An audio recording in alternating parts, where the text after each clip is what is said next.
Timnas Indonesia akan menghadapi Timnas Burundi di ajang FIFA Matchday yang akan berlangsung pada bulan Maret mendatang.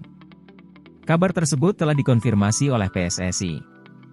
Namun, Konfederasi Sepak Bola Indonesia itu belum memastikan tempat dan pukul berapa pertandingan tersebut berlangsung. Laga menghadapi Burundi sendiri dijadwalkan akan berlangsung sebanyak 2 laga dan saat sampai ini mengenai jam dan tempat pertandingan belum ditentukan.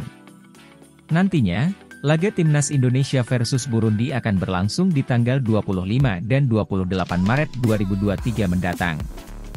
Jelang laga tersebut, pelatih Timnas Indonesia, Shin Tae-yong pastinya akan memanggil beberapa pemain dari tim yang saat berlaga di kompetisi Liga 1 Indonesia.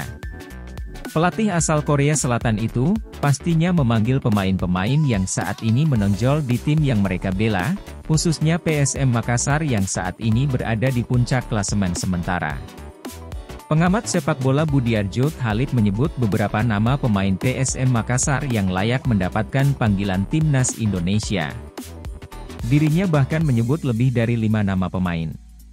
Menyusul performa luar biasa yang saat ini ditampilkan PSM Makassar di kompetisi Liga 1 musim 2022-2023. Beberapa di antara sudah mendapatkan panggilan Timnas terlebih dahulu seperti Yakob Sayuri dan Ramadan Sananta.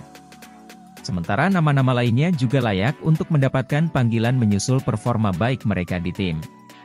Siapapun yang dipanggil, saya pikir memang layak beberapa pemain PSM yang bisa mengisi dan mendapatkan panggilan untuk membela Timnas Indonesia, kata Budiarjo Thalib, Minggu, 12 Maret 2023.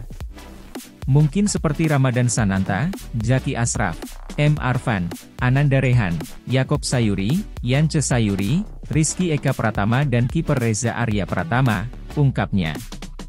Lebih lanjut, menurutnya, PSM Makassar sendiri lebih menonjol dari sisi pemain mudanya dan hak tersebut layak dicoba juga di Timnas Indonesia Senior.